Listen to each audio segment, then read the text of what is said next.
بانوان فوتسالیست کشورمون برای حضور در جام کافا تهران رو به مقصد ازبکستان ترک میکنن. با یک اردوی 3 روزه و فشرده بچه‌ها رو در واقع به اون هماهنگی که باید برسه رسوندیم. ملی پوشان فوتسال در آخرین روز تمرینشون انگیزه بالایی برای حضور در این رقابت‌ها داشتن. از دل لیگ اومدیم، بالاخره بازیکن‌ها از بازی پرفشار اومدن، خسته بودیم.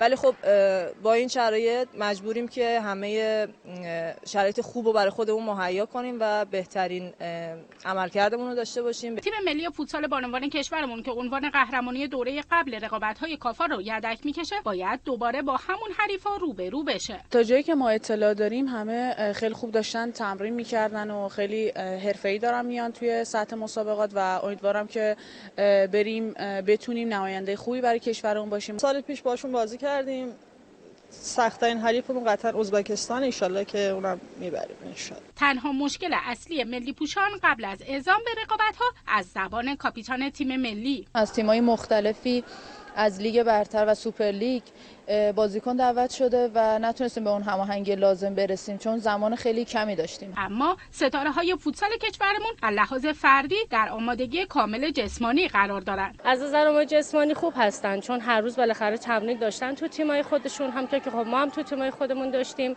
الان واقعا نیاز هستش که رو سرعت چابکی و هماهنگی بیشتر کار بشه که انشالله بریم و با موفقیت برگردیم. بر اساس برنامه‌ریزی‌ها تیم ملی فوتسال ایران از جمعه 7 بهمن رقابت‌های خود را آغاز خواهد کرد و به مصاف تیم‌های قرقیزستان، ازبکستان و تاجیکستان می‌رود. ملی پوشان کشورمون در اولین دیدار در جام کافا در برابر تیم قرقیزستان سفارایی خواهند کرد.